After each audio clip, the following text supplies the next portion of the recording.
Well, I will ask again for everyone to kind of come to the center section just so we can pick up everyone easier on the microphone. But hopefully we'll have a lot of dialogue today and discussion as we look at Judges chapters 4, 5, and 6.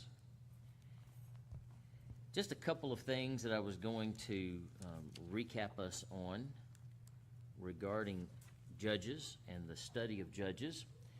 There are judges that are listed throughout the scriptures and throughout what we have listed in this particular point that we've gone to so far in the book of Judges.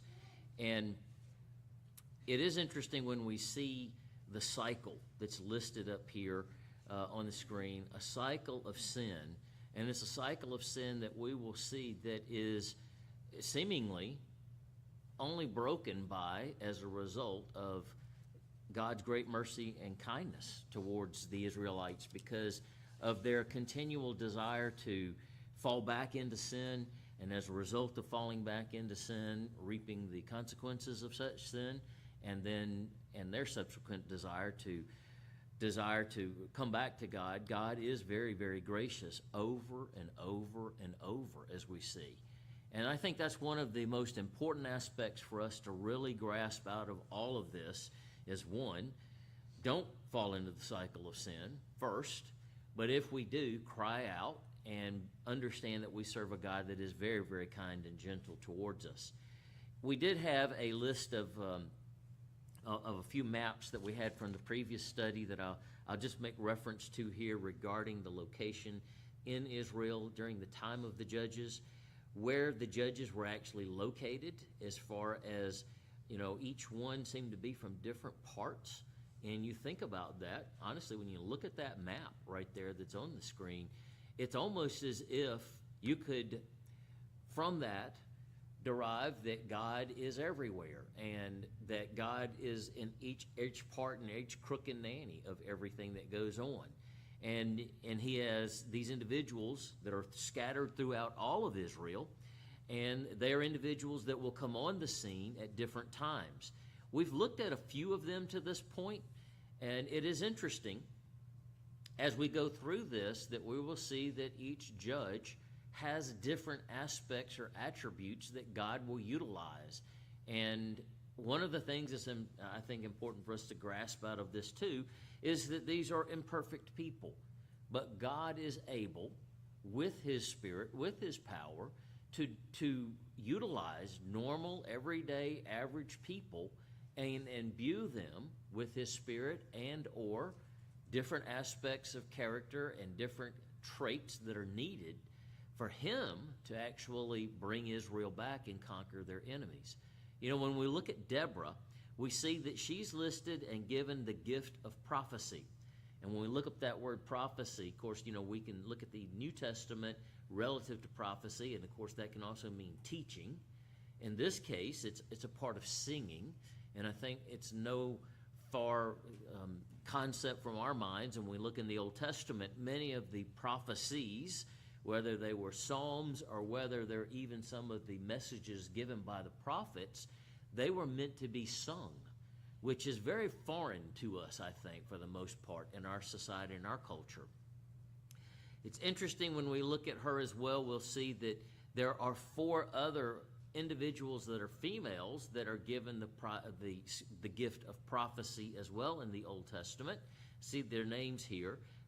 One of them is actually a false prophet. I find it interesting that Isaiah's wife is also a wife of prophecy. She's listed as a prophetess as well. Very interesting concept. But Deborah is going to be a central point of what we're going to be looking at in chapters 4 and 5 today, and Gideon will be one of chapter 5.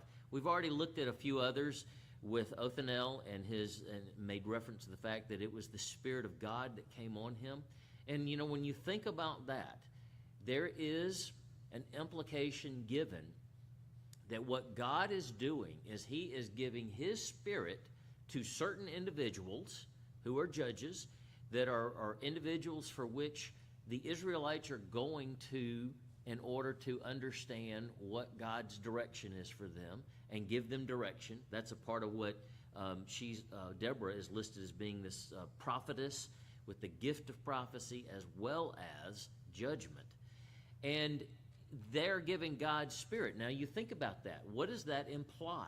Well, yes, it is God giving direction to physical individuals, but also we see God working, and God is not only just working against physical rulers that are putting slavery, servitude, struggles on the Israelites, but we see that he's also, because of the foreign gods that these oppressors are bringing, he's showing, just like he did in Exodus, just like he did in Egypt, and he is showing executing and judgment against the gods of the world of that time that should have been eradicated, as we saw in chapter 1, but were not by the Israelites.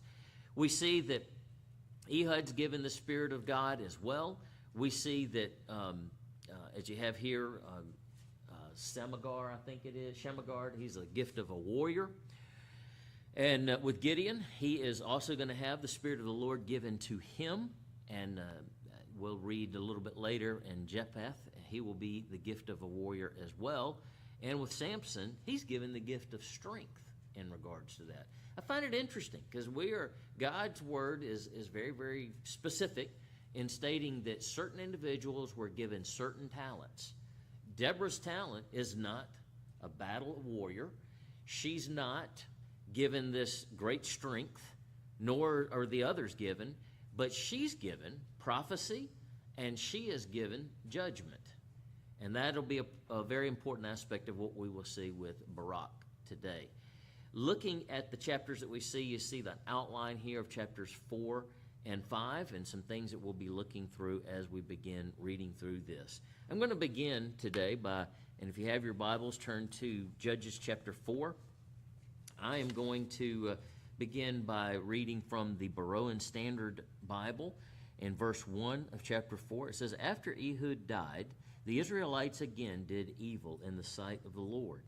So the Lord sold them into the hands of Jabin, king of Canaan, who reigned in Hazar.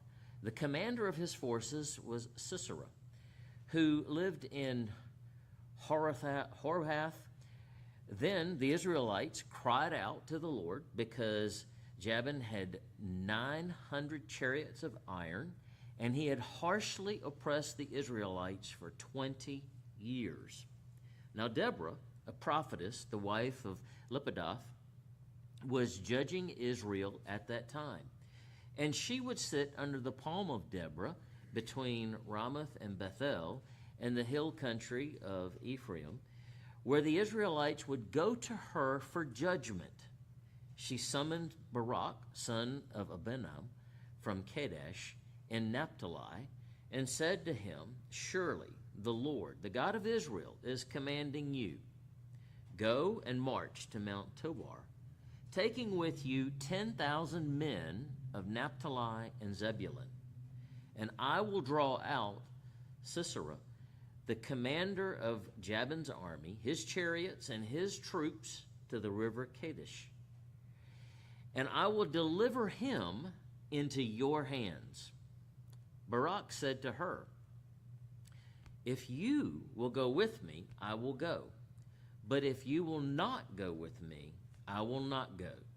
Very curious, and we'll open that up for discussion in a moment, but I think that's a very interesting statement being made by Barak here. He goes on to say in verse 9, I will certainly go with you," Deborah replied, "but the road that you are taking will bring you no honor, because the Lord will be selling Sisera into the hands of a woman." So Deborah got up and went with Barak to Kadesh, where he summons Zebulun and Naphtali. 10,000 men followed him, and Deborah also went with him. Now Heber the Kenite had moved away from the Kenites and the descendants of Hobab, the father-in-law of Moses, and pitched his tent by the great tree of Zanim, which was near Kadesh. And of course, this is an introduction because his wife is going to become a central point and key point of this particular chapter in this event. Verse 12, when Sisera was told that Barak, son of Abdon, was gone up to Mount Tabor, he summoned all 900 of his iron chariots and all the men with him to Horthash, to the river Kindon. And it is interesting, he's taking everything. It is like full sellout of all of his armament, 900 of the chariots. Of course, that would be like, I guess, the tanks of today, some of the big guns. Verse 14, then Deborah said to Barak, arise, for this is the day that the Lord has delivered Sisera into your hands. Has not the Lord gone before you? And of course, that is an important component for us to always remember in these stories, whether it's in the book of Joshua or now even in the book of Judges. There is a clear statement of who is doing the battle, who is doing the fighting, who is making sure, if this is what God has called to happen, will call the shots, so to speak, as we would say today. So Barak came down from Mount Tabor with 10,000 men following him, and in front of him the Lord routed with the sword Sisera and all of his charioteers and all of his army. Sisera abandoned his chariots and fled on foot. Then Barak pursued the chariots and army as far as Horhath, and the whole army of Sisera fell by the sword. Not a single man was left. Complete victory, so to speak.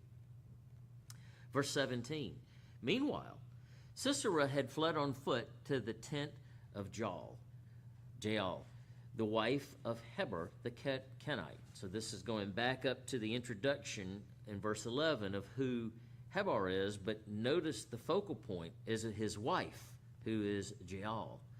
Goes on to say in verse 18, Jael went out to greet Sisera and said to him, come in, my lord, come in with me. Do not be afraid. So he entered her tent and she covered him with a blanket.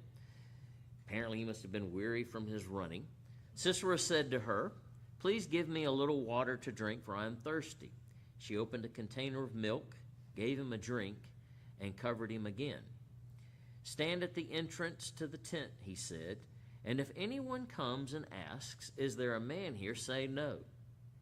But as he was lying asleep from exhaustion, Heber's wife, Jael, took a tent peg, grabbed a hammer, and went silently to Sisera. She drove the peg through his temple to the ground, and he died. Kind of a gruesome outcome there. And I think some people speculate that at that time, women were pretty good at, I guess, putting up tents, so this was viewed as not something that was out of the ordinary in that culture. Verse 22, when Barak arrived in pursuit of Sisera, Jael went out to greet him and said to him, come, I will show you the man you are seeking. So he went in with her, and there lay Sisera dead, with a tent peg through his temple. On that day, God subdued Jabin, king of Canaan, before the Israelites, and the hand of the Israelites grew stronger and stronger against Jabin, the king of Canaan, until they destroyed him. It brings us to the end of that particular chapter. And a couple of questions that I had for us to kind of begin with, as you see here on the screen. And for some reason, I did not print these out, but what is familiar about this passage relative to either the previous passages we've read or to another point in the history of Israel that comes to your mind when you hear that story that we just read? Anything? Okay. Great apostasy, political, religious, social turmoil. Anything else? Anyone? Well, it's pretty, to me, the thing that really stands out is it says that children did evil again. Once they're on the low side of that roller coaster, I guess. No doubt. And that is right, the cycle of sin, that cycle of apostasy, and, it took a period of time for that to happen with the death of Ehud, and then even with Deborah being an influence in the area, they were still doing wrong. So, it was apparently widespread based on what we see. What about from a historical perspective? Sodom and Gomorrah. Sodom and Gomorrah? I found it interesting, the tribes, the Israelites, they're different tribes. They're fighting and squabbling, and only, 10,000 went? A lot of them stayed away and go, I don't think this is our fight, even though the Lord had said it was his battle and he would give the enemy into their hands. So to me, a lot of bickering and inner fighting and jockeying for position historically. Oh, and they were trying to possess the land. They were still in the process of trying to drive the Canaanites and the Mennonites out. Yeah. It is interesting when we get into chapter 5, there's a song that's going to be sung, the song of Deborah and the song of Barak. And they're going to call out the fact that only 2 tribes came. Yeah. And they're going to basically say, well, what about the other 10? Why didn't y'all send anybody? Not to say that God obviously couldn't take care of the situation, because he did. But I think what he was also looking for was for all of them to come and to the assistance. Kind of like loving your neighbor. You come to the assistance of people, but they didn't do that. He had told them, this is your land. And it appears they're not even willing, 2 things. They're not even willing to obey, which to me is a key issue throughout all of Judges. He said, this is your land, I'm giving it to you as inheritance. But they hold back. And then, the second part is, he said, this is my battle. You don't have to worry about it. You just show up. I'll take care of it. One thing that sticks out in my mind, and I'll just bring, and if you hold your place here, if you have a ribbon or you hold your place, go back to Exodus chapter 14. When we look at the example of Israel leaving Egypt in the Pharaoh, and we know, we know that in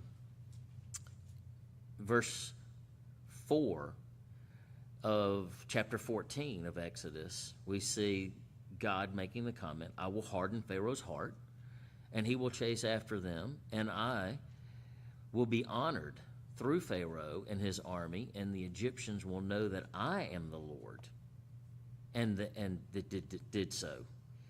And we think about the story of what happened at the Red Sea, Reed Sea, whichever way you want to talk about the story, about location and all that. But the bottom line is, what happened in that story? We know that God purposely called Pharaoh to come out there and to follow after the Israelites. Here we see, in the same fashion, the same way, we see that Sisera is called out. And he is called out with his army. And God is the one who is the sword, who actually, and maybe it's a bit metaphoric, but he obviously had the 10,000 from Zebulun and Naphtali. But God is the one that's given the credit, because God ensures that the sword goes out and kills every single one of them. Don't you find it ironic that Pharaoh's entire army was destroyed at the Red Sea? Reed Sea, again, whichever one you want to call it.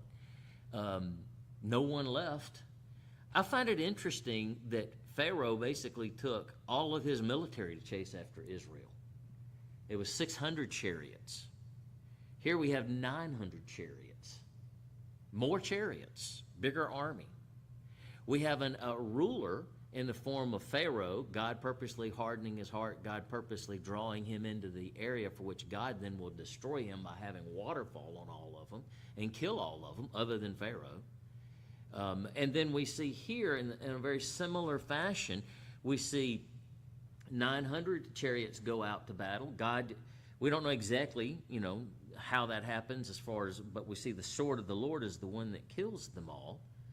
And I see a lot of parallels here in this historical event that was very, should have been one of those sentinel moments of history that the Israelites, you would have thought, could relate to immediately, going back to their deliverance out of Egypt. Now, we don't know, how much history they knew and how much they handed down. We have no idea. But I do find it very interesting as far as a parallel. And then we see this one strong ruler in the form of Sisera, and him actually being the individual that God will ensure gets killed, and he gets killed by a woman. The other thing that I find as a unique parallel between Exodus 14, Judges 4, and we'll get into it next chapter with Judges 5, there is a song. And there is a song that is sung in chapter 15 of Exodus, a song of Moses. And Miriam is an individual that is also a prophetess listed in Scripture, and she's a part of that song of Moses. I see a parallel there as well. A song of Moses, Miriam, a song of Deborah and Barak. And you almost see it as a reverse in the male-female, in the form of how the order goes as far as Scripture is listed here. But I again, find all this very, very interesting. I don't find it coincidental. I find it is God in many cases does many similar things, not always the same identical way, but in similar fashion.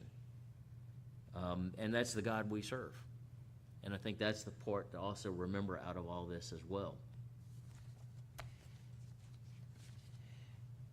I would ask this question here. What do we learn, as I have here, from the qualities, the characteristics of Deborah as well as Barak?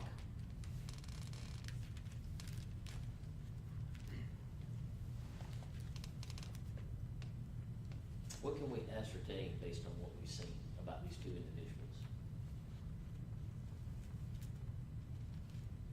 Becky? They're flawed, but they were called by God, so they were empowered by God to do what he purposed for them to do.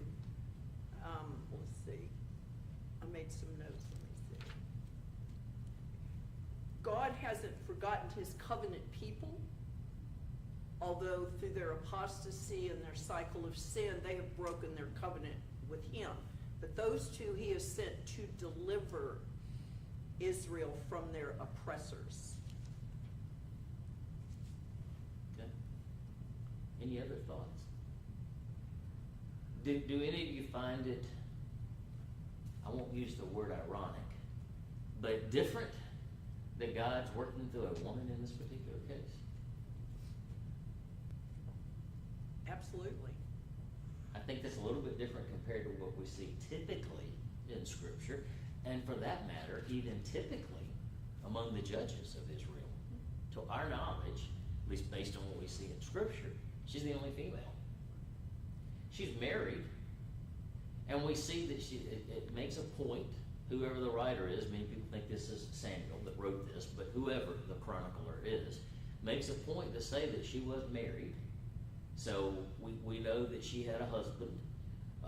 We know that she is an individual that God was utilizing, and at this particular point in time, as it says here, she would sit at a certain place, the palms of Deborah, as it was known, in Ephraim, and they would come to her for judgment, for decisions. Now, I don't know that was necessarily to have people who had two grievances and they come to this individual and they make like a judge in the sense that we think of judge. I don't know that that's specifically, because the word that's used to identify judgment here is pretty widespread. It's not like a narrow definition. It's a broad meaning of word. So they could be going there for individuals that were still trying to seek God, even though the vast majority were not. And she was obviously, I think, had to be somewhat of a godly individual, as we would say, else God wouldn't have used her. So that's one thing we can say about her quality, based on what we can just read in the story. And the fact that she was a prophetess, one of the things that I was saying earlier, that word prophetess, in the Old Testament, it often means a person that sings, like Miriam would sing.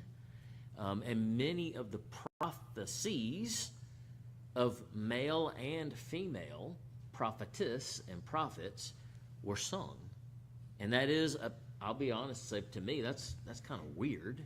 I don't think of that, but that was a part of the way this was done at that time. It was put to music, and we see that in this case, God was using her and giving her the ability to know what His will was, what His direction was. And again, I think that points to, obviously, she was what we call a godly woman, virtuous woman, or God wouldn't have used her in that regard.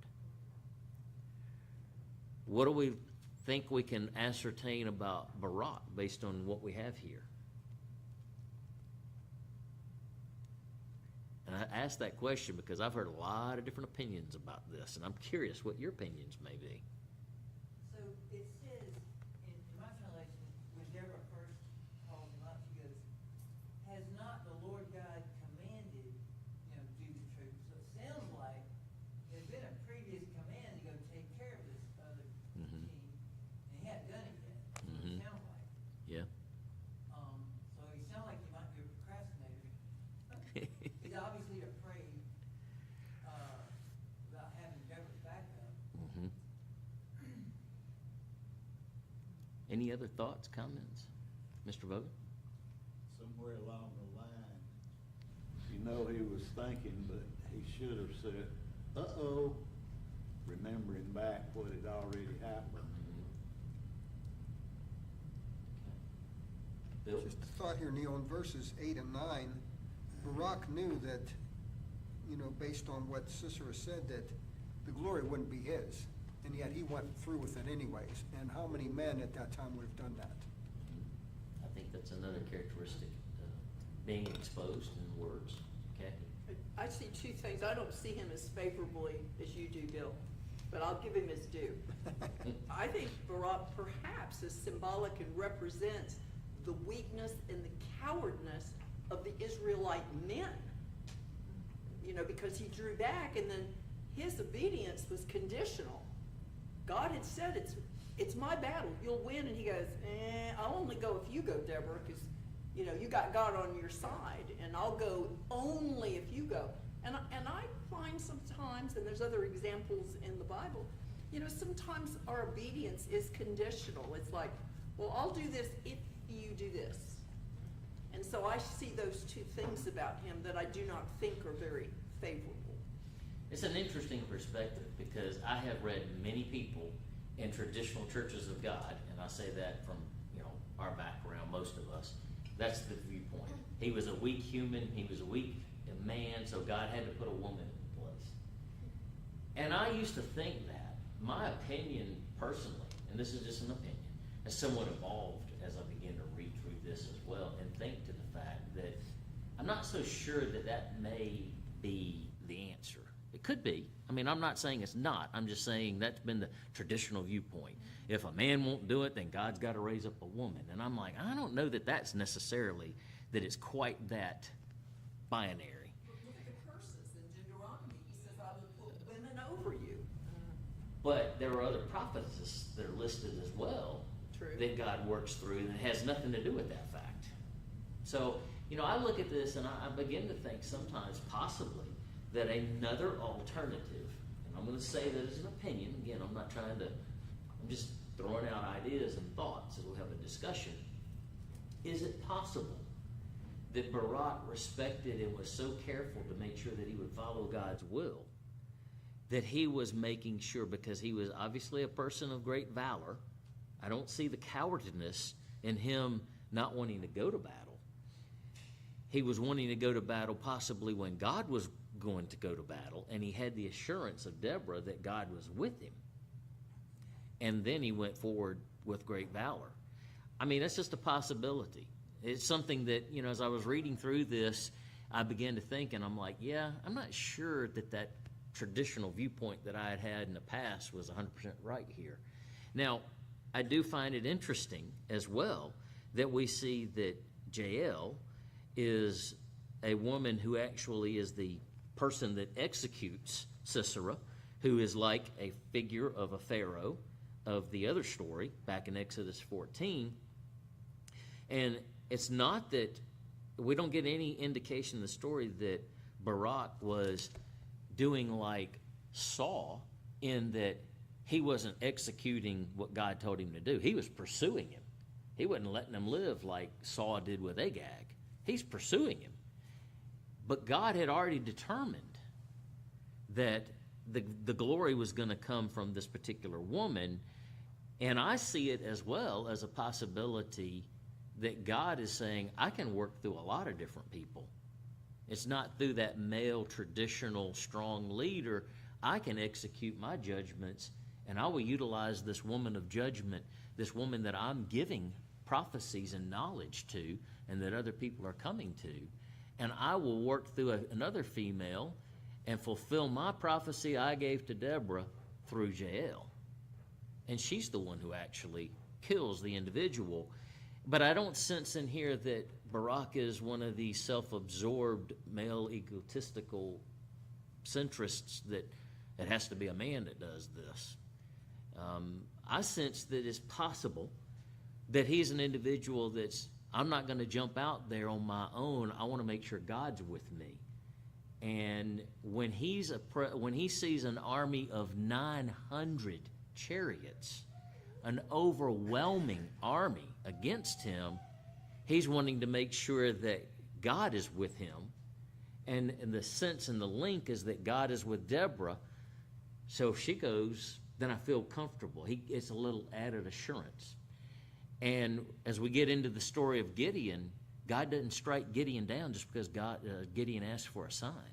God, I think, is very well aware of what our internal clocks and internal thoughts are, and he gives us sometimes the things we need to give us the energy, the strength, the courage, the stamina to do what he wants to do. That's a possible another viewpoint of this. And it's comforting. Every one of these characters, even the heroes in here, they're flawed. That gives me great hope. Yeah. Because he takes flawed people and he uses them for his purposes. David? I don't think it's because she's a woman, per se. I think it's because, the fact she was a woman and people came to her, it's obvious everybody there recognized God was talking to her. Which Khaki had said that anyway, that he was on her side. And so I think it's more of that. It's like, hey, look, you got the inside with God. And I don't think he was really, not that a woman had to save him. It was that the person who God was working with was a woman. And so that's who he wanted that extra assurance. Because they had already told him he was going to win. Yeah. So to me, he's in between. He's not a complete coward, but he's not as brave as a lot of, like David that would walk up to Goliath with, nobody backing him up. Yeah. It's possible. I've read so many things over the course of time, like I said, from traditional churches of God background, and they all point to how this is almost like a terrible thing, and God was really just having to work through a woman because no man had enough courage to stand up. And I'm like, I'm not so sure I believe that. When I look at this whole story, I think that this is a very human, put it that way. And God is utilizing two individuals, and we all need an element of courage from time to time given to us from God. And you can call it a security blanket, you can criticize it, whatever, but at the end of the day, it's a reality. And I think that is probably a more stronger alternative, I think, to what that could be. But I could be wrong. Does he remind you a little of what's going on like Esther? Esther did not want to go before the king because she could have been beheaded because she hadn't been summoned. And Mordecai just gets in her face and basically says, honey, if you don't do it, God will find somebody to do it. That's a good example. And not to necessarily go to the point of the male-female part of it, but let's be honest. Some of the more stronger people we see in the Bible, they all have their moments. Look at Moses. Did he really want to go forward in front of Pharaoh? He asked for a bunch of signs. He asked to get out of it multiple times. So, I mean, I think sometimes people, in my opinion, and I'm going to state it as that, are a little too critical of Barak. I don't know that he's necessarily that weak leader that some people have portrayed him to be in their literature. I do not think Barak is weak. I do think he represents, to a degree, what was going on with the Israelite men. Only two tribes. Only two tribes supported that war, or that conflict, even though Deborah had said, God said you're going to win. I just think he's representative in a general fashion of perhaps what was going on with the Israel men as a whole. Maybe Could I'm be. wrong. I Well, could be wrong. Oh, that's gonna bring up Moses too. And of course, God sent Aaron, in the movies, Moses doing the talking, but in the Bible, Aaron does all the talking. Yeah. But Pharaoh recognizes it's really coming from Moses, because he may even see him whispering over there. I don't know. But it's recognized that Moses is the leader, but Right. really, there are a bunch of characters that were reluctant to do exactly what God wanted to start off with. And I guess Moses is the best example, but there are, if you think about it, a bunch of them are like that.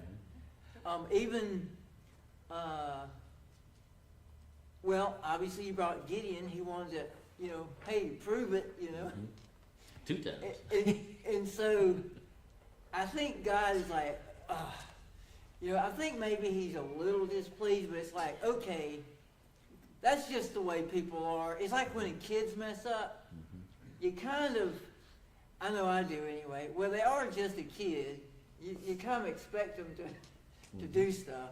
I don't know, maybe that's, but Barak, like Moses in his case, he got courage once he got going. He was pretty courageous. And it looks like once Barak got there, he was, all in after Right. after some initial encouragement, it seems like. Yeah, I just found that interesting, and again, I think going to the example of many of the individuals that you're referencing earlier that we see listed in the Bible who are, maybe we could use the word cautious. We don't know the level of everything, but there is wisdom in being cautious. There is wisdom in not sticking your head out sometimes unless you know God's with you. And once God's with you, that's one thing. But even then, sometimes we still need a little bit of a push, a little bit of a nudge. And God doesn't seem to want to, strike people down over that. But you think about that, that also could be a character trait that God anticipates and realizes, because these particular individuals are humble. They're not audacious. They're not the bravado. They're not the individuals that we may see even some of our leaders today, where they seem like they think they are in control of everything, and they're really in control of nothing.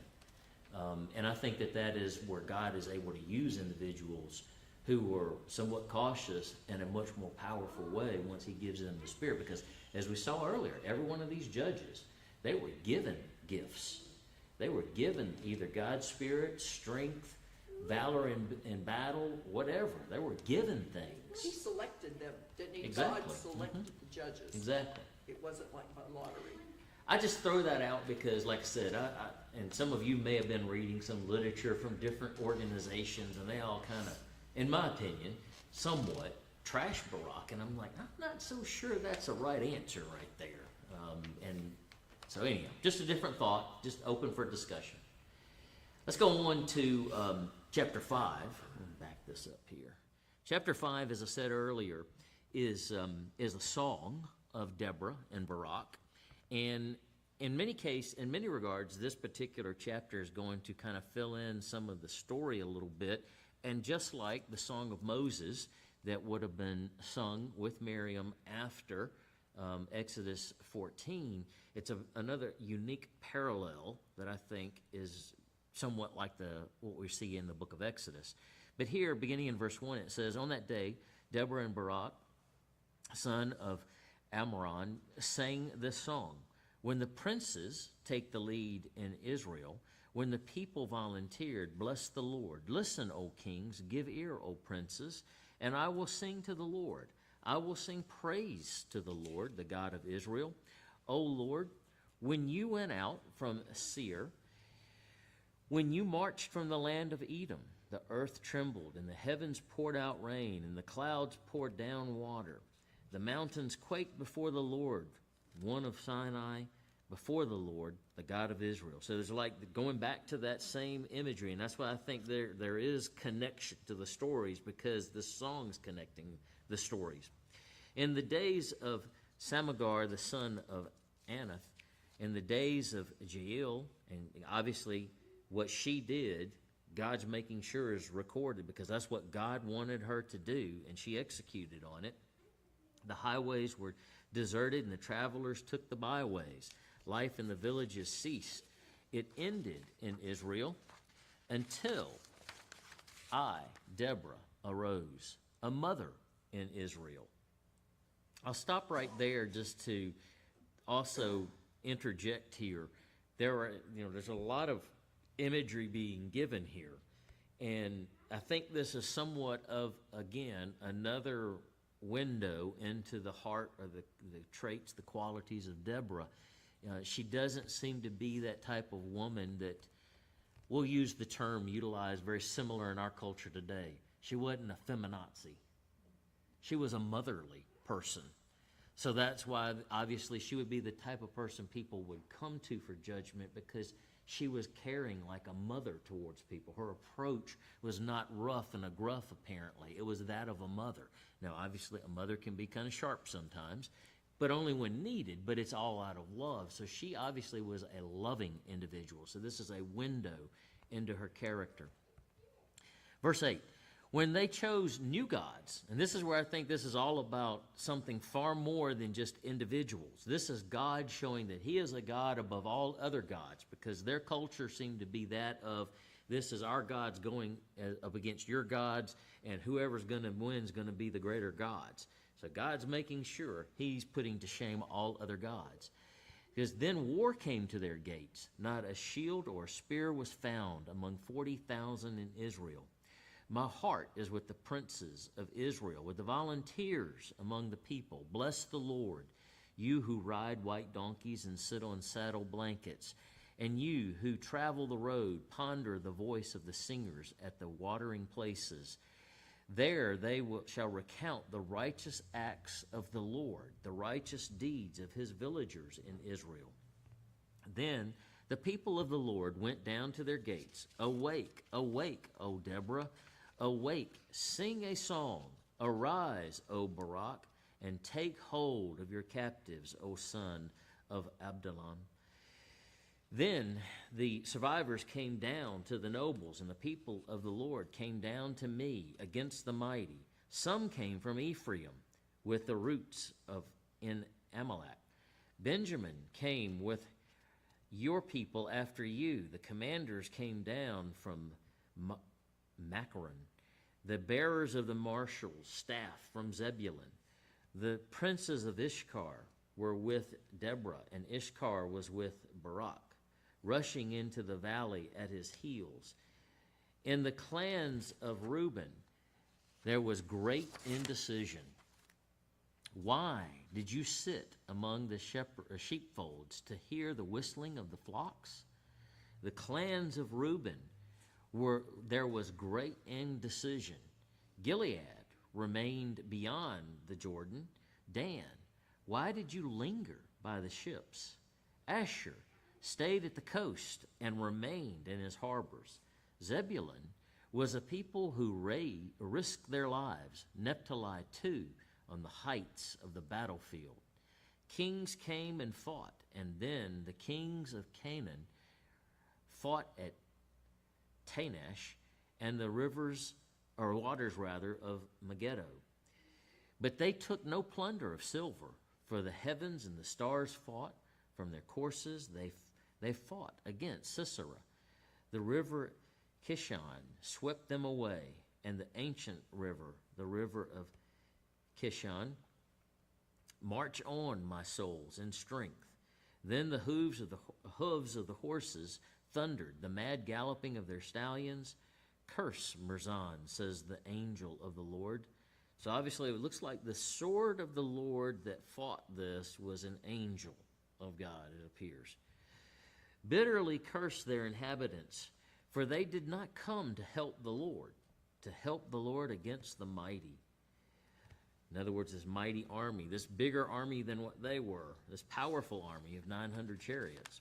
Verse 24, blessed most among women is Jiel, the wife of Heber the Kenite, most blessed of the tent-dwelling women. He asked for water, and she gave him milk. In a magnificent bowl, she brought him curds. I'm not sure what that means. Maybe it was soured milk. Maybe that's what put him to sleep. The milk put him to sleep. I'm not sure. I know there is some scientific fact that drinking milk makes people sleepy. And she reached from the tent peg with her right hand for the workman's hammer, and she struck Sisera and crushed his skull. She scattered and pierced his temple. At her feet he collapsed, he fell, and he lay still. At her feet he collapsed, he fell. Where he collapsed, he fell dead. And of course, again, this is a great military person of the time, taken down by a woman. And of course, there is the strength and the power, but the issue is God had already determined a woman was the one that was going to get this honor. And God was the one that determined who was going to be. And apparently this gives us, again, insight into the quality of character of Jiel. Verse 28, Sisera's mother looked down through the window. She peered through the lattice and lamented, why is his chariot so long in coming? What has delayed the clatter of his chariots? Her wisest ladies answered, indeed, she keeps telling herself, are they not finding and dividing the spoil, a girl or two, for which each warrior a plunder of dyed garments of Sisera, the spoil of embroidered garments for the neck of the looter? So may all your enemies perish, O Lord, but may those who love you shine like the sun at its brightest. And the land had rest for 40 years. You know, this is, again, poetic. There's a lot of imagery. Sisera's mother, you know, apparently the image in this poem is looking down, asking a rhetorical question that, you know, this great warrior, you know, is taken down by a woman. And the emphasis is obviously that God is the one who ensured all this occurred. Any thoughts, comments about the details we see in that particular song? I find it again, Mr. Bowden. She had to be very quick and steady. The tent peg. That'd be really a one-leap thing. It got deep enough to paralyze him before he was able to recover. Even some person laying on the ground, he'd be hard pressed to kill him unless you used a one blow, one kill. I think what some people reference to, and this could be just total theory and conjecture, so I definitely want to preface my statements by that, is that's what led many people to think that this was one of the tasks that many women did, and they became quite proficient driving pegs through the ground. They became proficient in being precise in what they were doing, and that's why she was able to do what she did to this great military person. And honestly, what this points to in her character is a character of courage and valor as well. You know, this is going up against a mighty individual, man of war, and for all intents and purposes, we don't think that she was a woman of war, but God gave her the strength that she needed, not only the strength, the precision, the skills, and things that she needed in order to execute his judgment and his will. Khaki? When Sisera told her, stand guard, and if anyone comes, tell them there's no man here, it just appears to me that her demeanor changed, maybe even her plan changed. Because from what I read, that tribe had no bones with either side. They got along with Israel, they got along with the Canaanite. I personally think that she knew at that time, Because why would he have said that? And he was on foot. She knew that God had delivered Israel. And she knew that God was on Israel's side, and she wanted to be on the winning side, and so would I. There is something to state regarding the Kenites that we probably don't understand. They were distant relatives of Israelites through Moses as well. So it's not like these were like total pagans. They had some reference point to who the Israelites were, which could have played into her overall obedience to the direction of what God was asking her to do too, and the direction of God giving it to her. Many people point to that as well. Just some detail, but I find it interesting, again, when you think, and the parallels that we see to this relative to the parallels with Moses and Miriam in Exodus 15. And all of this is being done to song, to poetry, and all of this is being done to glorify God. It's all about God. There are individuals that are given acknowledgement for their activities, but even obviously their mentality is that of being subservient to God, and God's utilizing people that would not go around and say, well, look how great I am. I killed this man of war, and I'm just a lowly woman. She's not that person. You know, Deborah, these people are coming to me, and I treat people like a mother. I'm not cruel. I'm not abrasive. I'm not, I don't have a sense of bravado about myself that I'm better than everybody. These are the individuals that God works with. Barak, potentially, I will only do this and go out if God's with me. I'm not doing this of my own glory and self-glory. And the fact that a woman's going to get glory, I'm fine with that. It's not about me, it's about God. These are the mentalities, the mindsets, and the hearts that God works with in individuals. And that's even in times of great distress and pain. And, 20 years, they have been oppressed by this king of Canaan, and now they're going to get 40 years of peace, as we see here in verse 31. And they're given 40 years of rest as a result of following God. So it's almost like if you follow what God says, you do what God says, you'll be blessed, and you'll be like Job, get it right in a minute, you have more blessings than what you would have had in the past. But here as well, you had 20 years of oppression. Now you're going to get 40 years of peace and rest by following God. Another lesson for us to always learn from this cycle of sin. All right, let's go on to chapter 6. And in chapter 6, we're going to look at Gideon, the story of Gideon.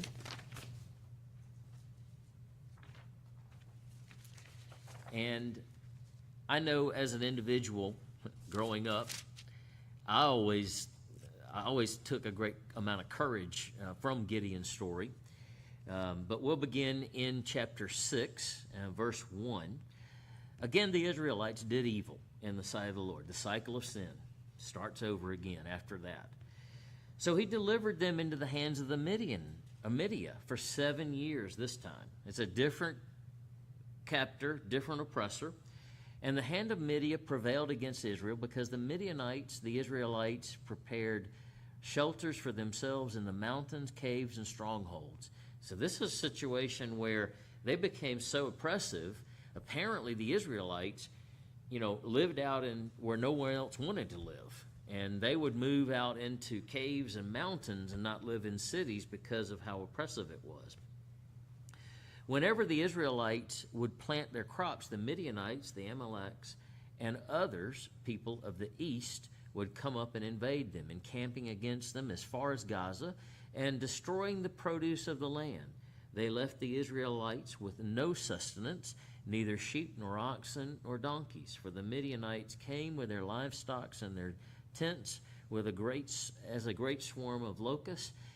They and their camels were innumerable, and they entered the land to ravish it. Israel was greatly impoverished by Midian, for the Israelites cried out to the Lord. So we see this is like worse than the Canaanites before. This is more oppressive. And they couldn't even grow crops. They couldn't have any herds. So that's why they were banished into these forsaken areas to live. Now, when the Israelites cried out to the Lord because of Midian, he sent them a prophet who told them, "This is what the Lord, the God of Israel, says. I brought you up out of Egypt, out of the house of slavery. I delivered you out of the hands of Egypt and all their oppressors." So all this goes back to Egypt every time. God goes all the way back to when this started. "I drove them out before you and gave you their land. And I said to you, I am the Lord your God. You must not fear the gods of the Amorites, in whose hand you dwell, or land rather you dwell. But you did not obey me." Then the angels of the Lord came and sat down under the oaks in Ophrah, which belonged to Joash, where his son Gideon was thrashing wheat in a winepress to hide it from the Midianites. So it's like contraband that he was keeping up with. They're growing stuff but having to hide it. And the angel of the Lord appeared to Gideon and said, "The Lord is with you, O man of valor." So we see a first inkling of something that God is seeing in him. He is a brave individual. Verse 13, "Please, my Lord," Gideon replied, "if the Lord is with us, why has all this happened to us? And where are all of his wonders of which our fathers told us, saying, has not the Lord brought us out of Egypt? But now the Lord has forsaken us and delivered us into the hands of the Midians." The Lord turned to him and said, "Go in strength, you who save Israel from the hand of the Midians. Am I not sending you?" "Please, my Lord," Gideon replied, "how can I save Israel? Indeed, my clan is the weakest in Manasseh, and I am the youngest in my father's house." Echoes of David, coming from a family and being the least in that family. "Surely I will be with you," the Lord replied, "and you will strike down all the Midianites as one man." Gideon answered, "If I have found favor in your sight, give me a sign that it is you speaking with me." In other words, he's testing the spirits, as the Apostle Paul might say, because this is an angel of the Lord speaking to him. "Please do not depart from this place until I return to you. Let me bring my offering and set it before you." And the Lord said, "I will stay until you return." So Gideon went in and prepared a young goat and unleavened bread and an ephah of flour. And he placed the meat in the basket and the broth in a pot, and brought them out to present them under the oak. And the angel of the Lord said to him, "Take the meat and the unleavened bread, lay them on this rock, and pour out the broth." And Gideon did so. Then the angel of the Lord extended the tip of his staff that in his hand, and touched the meat and the unleavened bread, and fire flared from the rock and consumed the meat and the unleavened bread. Then the angel of the Lord vanished from his sight. When Gideon realized that this was the angel of the Lord, he said, "Oh no, Lord, I have seen an angel of the Lord face to face." But the Lord said to him, "Peace be with you. Do not be afraid, for you will not die." So we see that he obviously has some kind of knowledge of the individual that he's come in contact with and the great power of it. It's somewhat like Jesus appearing to the disciples. First thing, he's calming the emotions of the individual. Don't be afraid. I'm with you. Verse 24, "So Gideon built an altar to the Lord there and called it, 'The Lord is Peace.' This day it stands in Ophrah. And on that very night the Lord said to Gideon, 'Take your father's young bull and a second bull 7 years old. Tear down your father's altar to Baal,'" that is telling, "and cut down the Asherah pole beside it," telling. "Then build a proper altar to the Lord your God on top of the stronghold, and with the wood of the Asherah pole you cut down, take the second bull and offer it as a burnt offering." So Gideon took 10 of his servants and did as the Lord had told him. But because he was too afraid of his father's household and the men of the city, he did it by night rather than by daylight. When the men of the city got up in the morning, There was their Baal altar torn down, and the Asherah pole cut down beside it, and the second bull offered up on the newly built altar. Who did this? They said to one another. And after they had investigated thoroughly, they were told Gideon, son of Joash, did this. Then the men of the city said to Joash, "Bring out your son. He must die, because he has torn down Baal's altar and cut down the Asherah pole beside it." But Joash said to all who stood against him, "Are you contending for Baal? Are you trying to save him?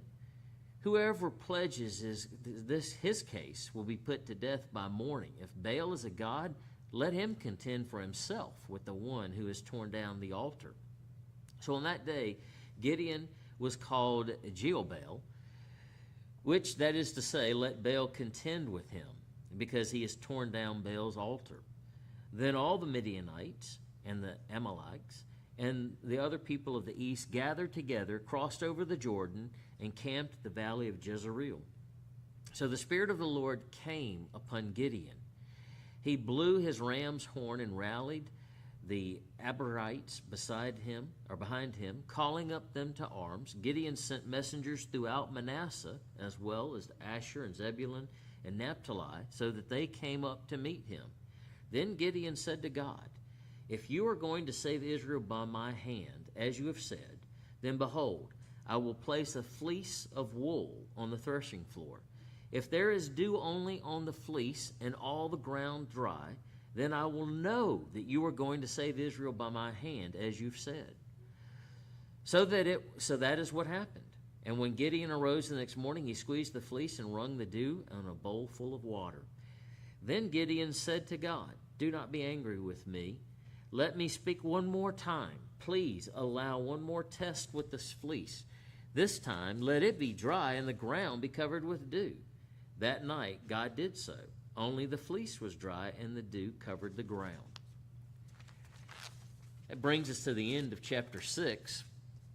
And of course, when we look at this, there are some questions that I have here that come to mind.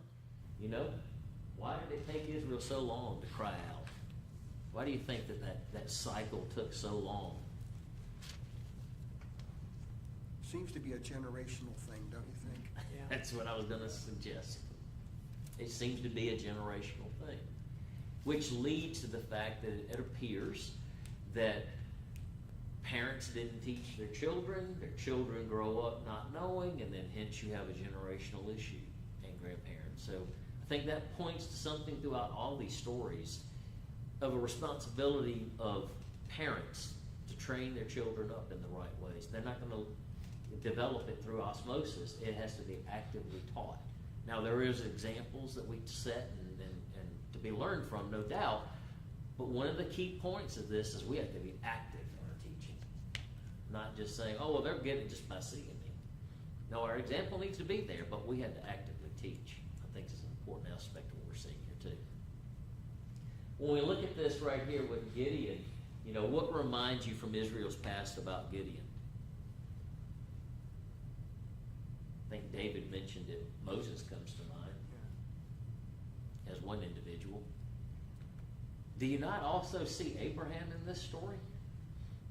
Almost bargaining with God the way that Abraham did relative to Sodom and Gomorrah, and saying, "Now don't be angry with me." You see the same type of mentality, I think, even with Gideon. And this is a man of valor. This is not, an individual that backs down, apparently, from the very beginning. But we see in this individual, again, someone that it appears as wanting to make sure that God's working with him. Gideon's father evidently erected pagan worship centers. These people, including the Israelites at this time, from the best I can tell, they practiced henotheism, meaning they believed that there was a plethora of gods, but they worshiped the strongest of those, the one that could defeat all the others. And so a part of me says Gideon wanted a sign because he wanted to make sure that the God of Israel was the strongest God, in that area. Because they were, you know, that apostasy, they were blending their worship with the pagan worship, and I do think he wanted to make sure that the God of Israel was the strongest here. Interesting. Any other thoughts that anyone has regarding the uniqueness of this story relative to the fact that so many are openly worshiping other gods in the land of Israel? And you have, I mean, is there any other than the cover of dark? Is there any other qualities we see about Gideon by doing this at night, not in the middle of the day? I'd submit probably just a little bit, even though as a man of valor, he's still a cautious individual. Rather do it at night than not do it in the day, just to make sure. Yeah, also that would take some time to do. So if you're spotted during the day, you're gonna get stopped midstream what you're doing. Yeah, And probably killed. And probably killed you. yeah. Sometimes I think this is, again, some lessons that we're learning in these stories that we just read right over, is that while we may have a boldness of our conviction and while we may, be ready to do things, we need to be careful how we do things at the same time. Be wise about what we do. Not just be bold for the sake of bold, but be boldly in a wise manner. I find that interesting, the response that his father's able to say, well, if Baal is a god, then let Baal take care of him. And obviously, we again see this. What we've seen is we've seen an example in Deborah and Barak of God going against other gods with foreign gods. And here we see God going up against the gods that his own people have taken in, Asherah and Baal, still showing who's the greater God. And I think that's a lesson in the ancient scripts that we don't really grasp today. Although today we have a lot of people with gods of spiritualisms, and that doesn't necessarily mean it's a whole spectrum going from satanic all the way to just these nebular ideas of spiritualism that have but there's a lot of different altars that people are worshiping at in the world around us, making gods of other things. I find it interesting that, again, nothing ever happens to Gideon because God's with him for sure, but even the witness in front of the town is that Baal is nothing because nothing ever happened to Gideon as a result of tearing down that altar. Now, if God had been a part of it being God's altar and someone tore it down, unlike our society today for which people can defame all kinds of property of the government and nothing ever happens to them, I'm pretty sure that, that God would have taken care of someone tearing down an altar that was erected for his service. Where is it where it's the fish god? Yeah, that will be in Samson, Yeah, where Dagon. he gets Dagon, he gets toppled. Yeah, yeah. God pushed him off his little. Yeah. But the stories, while they're all good little children's stories, they're teaching us a lot of lessons too. And idolatry is a huge problem in this, and we can teach that to our children. But I submit to you and submit to myself that there are times when there's certain idolatrous things in our relationship that God needs to topple. And sometimes that may be me, myself, and I, the ego of the individual, putting ourselves and our will ahead of God's will. And God has to topple that God. And I think those are some lessons that are in here that are things we need to understand and grasp as well. Any other thoughts? I know we're coming up on time. Any other thoughts or comments about this chapter? Not just this chapter, but all of them. Like, you're reading, and this same phrase comes up. Again, the Israelites did evil in the eyes of the Lord. Nowhere in the readings do I ever hear that the Israelites repented, cried out in spiritual sorrow. They wanted comfort. They wanted their enemies to be taken care of. But I don't see any evidence that their hearts were changed. They just wanted God to get rid of these oppressors, and then they get comfortable again, and that whole cycle would continue. But never do I see the word repent, cry out to the Lord for their sins. You don't see it. Is there any reason why anyone would think that could possibly be? think their hearts weren't changed. I think that's what we learned from the example of Israel when they leave Egypt, and God made the comment, oh, that they had a heart to worship me. These are just descendants of the same people, and nothing really changed. Outside of God's Spirit working with certain individuals, it's just what we would all experience. And if God's Spirit wasn't within us and God wasn't utilizing it to prick us, we would probably be the same way. Get this oppression off of me. I get it away from me, and now I feel free to do what I want to do again. And freedom truly is not the freedom to do whatever we want to do. It's the freedom to be able to worship God is what freedom truly is. And that's why God gives freedom, is for the purposes of being able to worship Him. Not just for us, but it is the ability to have that function of worship. You think about Nazi Germany. Do you think the Jews in the concentration camps were given the Sabbath off? Were doing whatever Nazi Germany had them doing? In that movie Schindler's List, there's a very telling point where they're making bombs in the armament, and Schindler, who is a German, tells these people, hey, don't you realize that the Sabbath shouldn't be working? They lost because they didn't have the ability, they didn't have the freedom to keep the Sabbath. God gives us the freedom to worship Him. Not necessarily, although He does show great love and compassion here, I think, in that He's removing this oppression, but He's also, they didn't have God's heart, they didn't have God's Spirit to continue in a way that would result in repentance. So they would be, I think, would be those resurrected at a later date and time, and then giving God's Spirit, even though they were individuals called out by God. They still didn't have God's heart. They didn't have the heart of God because they didn't have the Spirit of God. I think that's a part of this as well, which should lead us to greatly value God's Holy Spirit, because we see what would happen to us if we didn't have it. The same thing you're seeing here, a cycle of sin, and that should bring a little more humility to us, because let's be honest, there's a bit of cycle of sin within us, even with God's Spirit, if we're honest.